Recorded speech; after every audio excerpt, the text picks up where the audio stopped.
Hello everyone, today I will talk about support KPIs and metrics for helpdesk.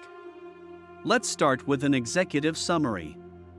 The support desk team works with clients to help them with your company's software-related questions and issues. You may have had plenty of success and excellent feedback over the years, and customers love the support your company provides. Now you are considering implementing some metrics to track your progress and make sure your help desk is sailing in the right direction all the time.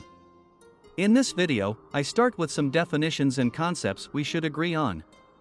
I mention caveats to putting metrics in place and argue that KPIs must be aligned with business objectives. I then write down the objectives of the support team as I see them and propose metrics that align with those goals. You should do the same exercise. I also mention different KPIs for different stakeholders because all of those are involved in the support team's success. They don't work alone. Next, let us define metric versus KPI. A key performance indicator, by definition, is an important metric used to evaluate the success in meeting an objective. In other words, KPIs align with stakeholder goals and are not determined by IT alone. All KPIs are metrics, but not all metrics are KPIs.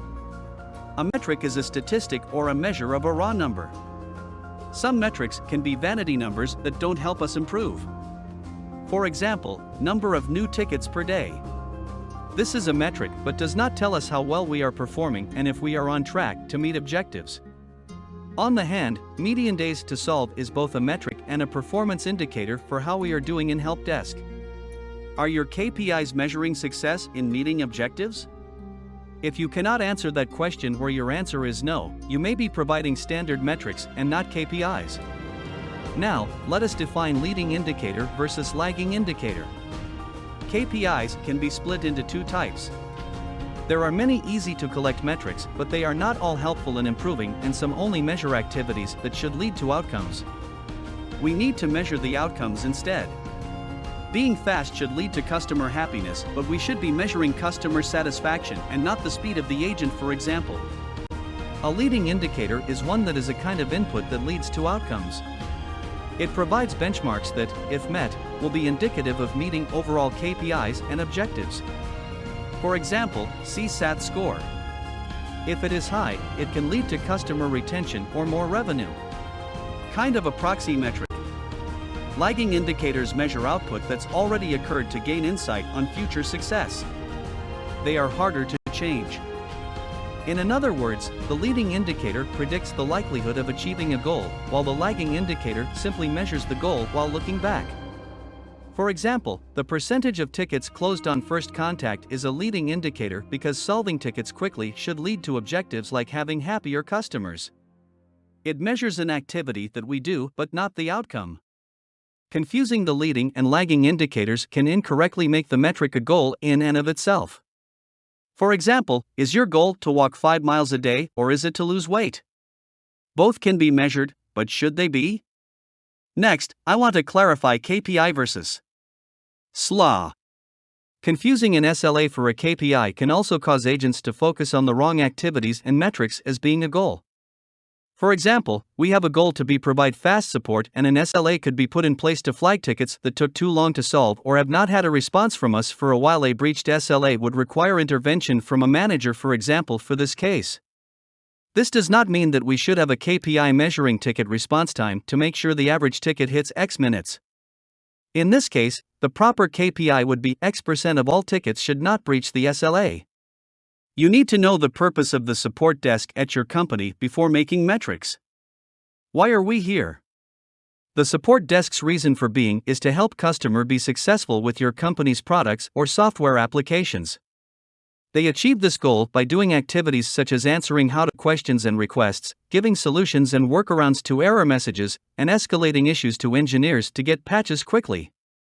In that sense, the customer is our North Star metric. How the customer experience is with the helpdesk team matters. They call support because they have to, not because they want to. So, helping them correctly and efficiently is important so that they have a good experience. We need to know and write down the purpose of the support desk's existence. I list some objectives for support. Here I wrote down the success factors that helped us.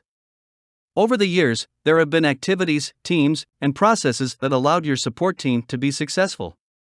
These success factors are those that, if removed, would lead to major failures in the help desk experience for customers. List those things that make help desk successful at supporting clients. Next is the important part of this talk: the KPI with each stakeholder. The help desk team interacts with customers and with development teams and others. So, technically, we need KPIs for each stakeholder. 1. KPIs with customers. 2. KPIs with engineers, escalations. 3. KPIs within the team, employee satisfaction. 4. KPIs for management. Let's talk about each one now. 1. KPIs with the customer. To measure the experience of the customer and our performance in support, we need to measure actionable metrics from their perspective. How did our support land with the customer? We can get actionable feedback from customers in the 5 areas developed by QStack. In this method, a customer pulse is measured quarterly with a 5-question survey. 1. How was quality and accuracy of solutions provided? 2. Rate the speed you got help. 3. How was our technical knowledge? 4. Rate our IT team approachability. 5. How was communication throughout the process? We might think we are fast, but how is it perceived? The ratings we get on each one of these 5 areas, score 1 to 5, will allow us to know where we need to improve. They are actionable. Consider your metrics and if they are also aligned with the objectives above. If you got those right, it means that the other metrics and activities fell in place naturally. QStack scores afford continuous improvement. There are popular KPIs like CSAT, customer effort, and Net Promoter, but those are too broad and not actionable. I prefer the customer pulse above made by QStack. 2. KPIs with engineers. Typically, the helpdesk team escalates difficult issues to level 2 and 3, and even the development team engineers. That percentage of escalated tickets can be measured. Monitoring this value every 6 months would be desired to know if any intervention/training is needed for the helpdesk team. The engineering team's assistance has been key to the success of the helpdesk team, so it's important to keep tabs on that stakeholder with some suitable metrics. 3. KPIs within the support team. Employee satisfaction with their job and their manager can be measured with a simple survey once a year before the annual reviews. I suggested these questions below based on things known to cause people to quit or be unhappy with their job and manager. I list some suggested survey questions. 4. KPIs for managers and directors. The choice of metrics here will depend on what managers will be using them for. Do understand that directors in a company want to know things like cost per ticket, even though it is not an objective for the support team to cut cost or answer fewer tickets.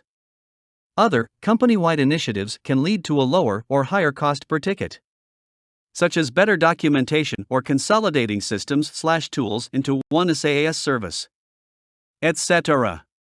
Directors might want to know ticket volumes and seasonality in order to plan for new hires or vacations. Finally, I want to take a moment to talk about the problems with averages. When calculating an arithmetic mean for a metric, the resulting value can be misleading. For example, we get X new tickets per day on average. This is meaningless if you have seasonality at support. Another example is time to close a ticket. Having just a few exceptional tickets can throw off the average. So, using median would be better in that case. To end this talk, I have some final warnings about measuring the wrong things. It is important to measure outcomes and put goals for those, not the activities that lead to the outcomes. Wrong metrics or wrong incentives can mess up the customer relationship. For example, call center agent wants to hang up quickly to achieve talk time KPIs. Some metrics measure your efficiency as a team or agent, but not how the service lands with the customer. Goodhart's law: when a measure becomes a target, it ceases to be a good measure, and Campbell's law: the more a metric is used, the more likely it is to corrupt the process it is intended to monitor. I would rather have no metrics put in place than have bad ones that lead to customer or employee dissatisfaction, or worse, wrong behaviors. Having metrics and targets might make the company vibe too corporate and make everyone feel like a number. Employees are an asset to be nurtured, not a cost to be controlled.